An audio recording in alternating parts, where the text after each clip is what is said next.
നമസ്കാരം.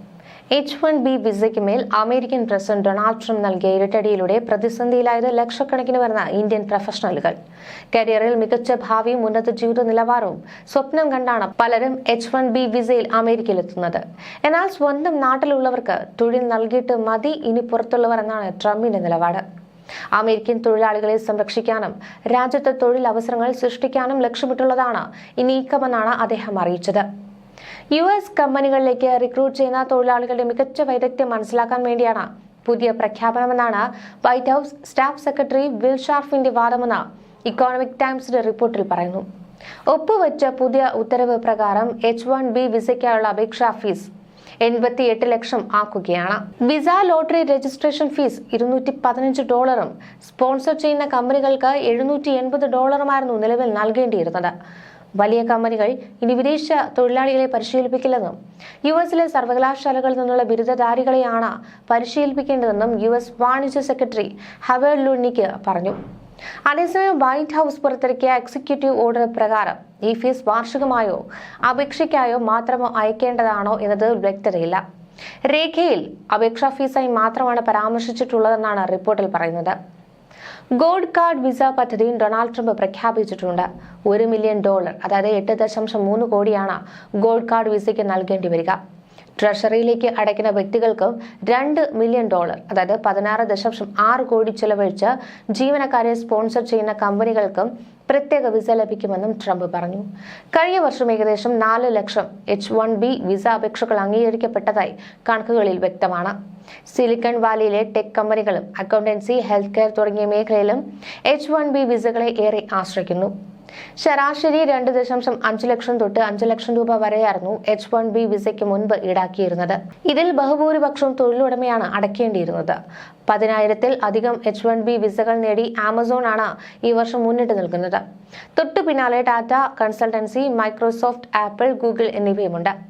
കാലിഫോർണിയയിലാണ് ഏറ്റവും കൂടുതൽ H-1B തൊഴിലാളികളുള്ളത്. H-1B വിസ എന്നത് ഒരുതരം അമേരിക്കൻ നോൺ ഇമിഗ്രന്റ് വിസയാണ്. ഇത് US തൊഴിൽ ദാതാക്കൾക്ക് പ്രത്യേക തൊഴിൽ വൈദഗ്ധ്യം ആവശ്യമുള്ള സ്ഥലങ്ങളിലേക്ക് വിദേശ തൊഴിലാളികളെ നിയമിക്കാൻ അവസരം നൽകുന്നു. സാധാരണയായി ഈ ഒരു വിസയ്ക്ക് ഒരു ബാച്ചിലർ ബിരുദമോ അതിനു തുല്യമായ യോഗ്യതയോ ആവശ്യമാണ്.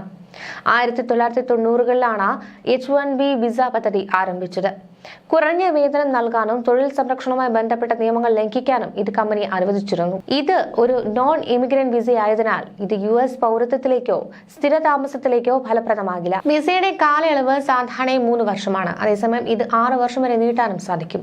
H-1B വിസ അപേക്ഷകൾക്ക് $1 ലക്ഷം ഫീസ് ഏർപ്പെടുത്തിക്കൊണ്ടുള്ള ട്രംപിന്റെ പ്രഖ്യാപനമാണ് സാങ്കേതിക മേഖലയിലെ ഏറ്റവും ചർച്ചാ വിഷയമായി മാറിയിരിക്കുന്നത്. പുതിയ നിയമം നാളെ മുതൽ പ്രാബല്യത്തിൽ വരുമെന്നാണ് റിപ്പോർട്ടുകൾ. പുതിയ നയത്തിലൂടെ കുറഞ്ഞ ചെലവിൽ അതിവൈദഗ്ധ്യമുള്ള ഇന്ത്യൻ തൊഴിലാളികളെ ജോലിക്കെടുക്കുവാനുള്ള അവസരമാണ് അമേരിക്കയിലെ മുൻനിര ടെക് കമ്പനികൾക്ക് നഷ്ടമാകുന്നത്. എന്നാൽ ഈ എതിർപ്പുകളെല്ലാം ട്രംപ് ഭരണകൂടം അവഗണിക്കുന്നുണ്ട്. US കുടിയേറ്റം നിയന്ത്രിക്കുക എന്നത് മാത്രമാണ് ലക്ഷ്യമെന്നാണ് പറയുന്നത്. ട്രംപ് ഭരണകൂടത്തിന്റെ പുതിയ ഉത്തരവ് അമേരിക്കൻ ടെക് കമ്പനികൾക്ക് വലിയ സാമ്പത്തിക ഭാരമുണ്ടാക്കുമെന്നത് ഉറപ്പാണ്. H-1B വിസ ഉടമകൾക്കും ഭൂരിഭാഗവും ഇന്ത്യക്കാരാണ്. രണ്ടാമത് ചൈനക്കാരും. എന്നാൽ ഇന്ത്യക്കാരെ അപേക്ഷിച്ച് ചൈനീസ് പ്രൊഫഷണലുകൾ വളരെ കുറവാണ്. അതിനാൽ തന്നെ ഈ ഒരു ഉത്തരവ് മൂലം തിരിച്ചടി നേരിടുന്നതും ഇന്ത്യൻ പ്രൊഫഷണലുകൾ തന്നെയായിരിക്കും. പുതിയ ഉത്തരവിന്റെ പശ്ചാത്തലത്തിൽ ഏതൊക്കെ US കമ്പനികൾക്കാണ് വിദേശ രാജ്യങ്ങളെ H-1B വിസകൾ നൽകി നിയമിക്കുന്നതെന്ന് ഒന്ന് നോക്കാം. ഫെഡറൽ ഡേറ്റ പ്രകാരം ഏറ്റവും കൂടുതൽ H-1B വിസകൾ സ്പോൺസർ ചെയ്യുന്ന 10 കമ്പനികളാണ് ഈ പറയുന്നത്. Amazon.com services 10,044 H-1B visa, Tata consultancy service 5,505, Microsoft corporation 5,189, Meta പ്ലാറ്റ്ഫോമുകൾ 5,123, apple 4,202, Google 4,181, Cognizant technology solution 2,493, JP Morgan chase and company 2,440, Walmart associated 2,390, Deloitte consulting 2,353 എന്നിങ്ങനെയാണ്. ട്രംപിന്റെ വിസ പരിഷ്കരണ നിർദ്ദേശം പുറത്തു വന്നതോടെ നാട്ടിൽ പോയവരോട് സെപ്റ്റംബർ 21-നകം മടങ്ങിയെത്തുവാൻ അമേരിക്കയിലെ ടെക് ഭീമന്മാരായ മെറ്റയും മൈക്രോസോഫ്റ്റും നിർദ്ദേശിച്ചിരുന്നു. നിലവിൽ US അവിടെ തന്നെ തുടരാം. H-1B, H-4 വിസയുള്ള ജീവനക്കാരോട് ഇരു കമ്പനികളും നിർദ്ദേശിച്ചു. പരിഷ്കരണം നടപ്പാക്കിയ ശേഷം എടുക്കുന്ന ഓരോ H-1B വർക്കർ വിസയ്ക്കും കമ്പനികൾ പ്രതിവർഷം $1,00,000 നൽകേണ്ടത്. പ്രസിഡന്റ് ഡൊണാൾഡ് ട്രംപ് കുടിയേറ്റക്കാർക്കെതിരെ പുതിയ നടപടി ആരംഭിച്ചതിനും നിയമപരമായ കുടിയേറ്റത്തിന് പരിമിതികൾ ഏർപ്പെടുത്തിയതിനും ശേഷമാണ് മെറ്റ, മൈക്രോസോഫ്റ്റ് തുടങ്ങിയ പ്രമുഖ കമ്പനികൾ ഇത്തരത്തിൽ ശനിയാഴ്ച തന്നെ തങ്ങളുടെ എല്ലാ H-1B വിസ ഉടമകളായ ജീവനക്കാർക്കും കുറഞ്ഞത് 14 ദിവസത്തേക്കെങ്കിലും US വിടരുതെന്ന അടിയന്തര നിർദ്ദേശം നൽകിയത്. 24 മണിക്കൂറിനുള്ളിൽ US മടങ്ങുവാനും റീ എൻട്രി നിരസിക്കുന്നത് ഒഴിവാക്കുവാനും വിദേശികളായ ജീവനക്കാരോട് ഇമെയിലുകളിൽ ആവശ്യപ്പെട്ടു. ഭാവിയിൽ പ്രതീക്ഷിക്കാവുന്ന നിർദ്ദേശങ്ങൾ പാലിക്കുവാനും കുറഞ്ഞത് 2 ആഴ്ചയെങ്കിലും US തങ്ങാനുമാണ് ഇത്തരത്തിൽ തങ്ങളുടെ ജീവനക്കാരുടെ മെറ്റ നിർദ്ദേശിച്ചിട്ടുള്ളത്. രാജ്യത്തിന് പുറത്തുള്ള തൊഴിലാളികളോട് തിരിച്ചുവരുവാൻ പരമാവധി ശ്രമിക്കുക എന്ന ആവശ്യം മൈക്രോസോഫ്റ്റും അറിയിച്ചു കഴിഞ്ഞു. സോഫ്റ്റ്വെയർ എഞ്ചിനീയർമാർ, ടെക് പ്രോഗ്രാം മാനേജർമാർ, മറ്റ് IT പ്രൊഫഷണലുകൾ എന്നിങ്ങനെ സാങ്കേതിക വൈദഗ്ധ്യം ആവശ്യമുള്ള തൊഴിൽ മേഖലയിലേക്ക് വിദേശ പ്രൊഫഷണലുകളെ നിയമിക്കുവാൻ അമേരിക്കൻ കമ്പനികളെ അനുവദിക്കുന്ന പദ്ധതിയിലാണ് ട്രംപ് സർക്കാർ ഭേദഗതി വരുത്തിയിരിക്കുന്നത്. ഇത് ടെക് സ്ഥാപനങ്ങളെയും മറ്റും നിയമിക്കുന്ന ഇന്ത്യക്കാരടക്കമുള്ള വിദേശ ജീവനക്കാരെ സാരമായി തന്നെ ബാധിക്കും. US citizenship and emigration service പ്രകാരം 2025 ജൂൺ വരെ H-1B വിസ ഉപയോഗിക്കുന്ന 10,044 തൊഴിലാളികൾ ആമസോണിൽ ഉണ്ടായിരുന്നു. 5,505 H-1B വിസകൾ അംഗീകരിച്ച TCS ആണ് രണ്ടാം സ്ഥാനത്ത്.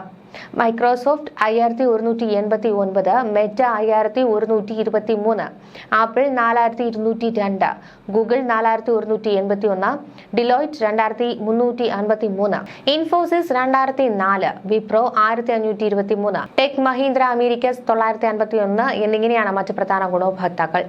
ട്രംപിന്റെ നീക്കങ്ങൾ നിയമപരമായി നിലനിൽക്കുകയാണെങ്കിൽ വിദഗ്ധ തൊഴിലാളികളുടെ വിസ ഫീസ് $215 നിന്ന് കുതിച്ചുയരും. പല യൂറോപ്യൻ രാജ്യങ്ങളും സാധാരണമായിട്ടുള്ള നിക്ഷേപക വിസകളുടെ ഫീസ് പ്രതിവർഷം ഇത്തരത്തിൽ ഉയർത്തിയിട്ടുണ്ട്. കണക്കുകൾ പ്രകാരം കഴിഞ്ഞ വർഷം H-1B വിസയുടെ ഏറ്റവും ഉയർന്ന ഗുണഭോക്താവ് ഇന്ത്യയായിരുന്നു. 71% അംഗീകൃത ഗുണഭോക്താക്കൾ. 11.7% ചൈനയായിരുന്നു രണ്ടാം സ്ഥാനത്ത്. അമേരിക്ക H-1B വിസ ഫീസ് ഉയർത്തിയത് ഇന്ത്യൻ IT മേഖലയ്ക്ക് തിരിച്ചടിയാകുമെന്നാണ് ടെക്നോപാർക്ക് മുൻ CEO ആയ G. വിജയരാഘവൻ പ്രതികരിക്കുന്നത്. അവിടെ തൊഴിൽ നൽകുന്നതും ഇന്ത്യയിൽ നിന്ന് ജീവനക്കാരെ അങ്ങോട്ട് കൊണ്ടുപോകുന്നതുമായ അമേരിക്കൻ കമ്പനികളെയും ഇത് വലിയ തോതിലാണ് ബാധിക്കുക. വിസ ഫീസ് ഉയർത്തുന്നത് കമ്പനികളുടെ ലാഭം ഗണ്യമായി കുറയ്ക്കും. ഇന്ത്യൻ കമ്പനികളിൽ നിന്നുള്ള ജീവനക്കാരെ എടുക്കാൻ അമേരിക്കൻ കമ്പനികൾ കൂടുതൽ പണം ചെലവിടേണ്ടി വരുമെന്ന് അവരുടെ ചെലവ് കൂട്ടും. അതിന് പരിഹാരമായി ഇന്ത്യൻ ജീവനക്കാർ ഇന്ത്യയിൽ തന്നെ ഇരുന്ന് ജോലി ചെയ്യാൻ അവർ ആവശ്യപ്പെട്ടേക്കാം. അമേരിക്കയിലെ ചെറിയ ഇടത്തരം കമ്പനികളെയാണ് ട്രംപിന്റെ തീരുമാനം കൂടുതൽ ബാധിക്കുക. ഇന്ത്യക്കാർ തുടങ്ങിയ കമ്പനികളുമുണ്ട്. അമേരിക്കക്കാരെ തന്നെ നിയമിക്കുവാനായാൽ അതാകും അവർക്ക് ലാഭം. അമേരിക്കയിൽ ഗ്രീൻ കാർഡ് ഉള്ളവർക്ക് ഇതൊരു അവസരമാകും. H-1B വിസയിൽ ജോലി ചെയ്യുന്ന ഒട്ടേറെ മലയാളികളാണ് അമേരിക്കയിലുള്ളത്. ഉന്നത പദവികളിലുള്ള പ്രൊഫഷണലുകളെ കാര്യമായി ഇത് ബാധിക്കാനിടയില്ല. പഠനം കഴിഞ്ഞാൽ തുടർച്ചയായി ജോലി ചെയ്യാൻ അവസരമില്ലെങ്കിൽ ഇത്രയും പണം മുടക്കി പഠിക്കാൻ അമേരിക്കയിൽ പോകുന്നത് എന്തിനെന്ന ചോദ്യം ഉയരാം. അമേരിക്കയിലെ സർവകലാശാലകൾ അടക്കമുള്ള വിദ്യാഭ്യാസ സ്ഥാപനങ്ങളെയാണ് ഇത് ബാധിക്കുക. ജീവിക്കാനും ജോലി ചെയ്യാനും പറ്റുന്ന മികച്ച സ്ഥലങ്ങളിൽ ഒന്നായി കേരളത്തിൽ മാറ്റുകയാണ് വേണ്ടതെന്നും വിജയരാഘവൻ പ്രതികരിക്കുന്നുണ്ട്.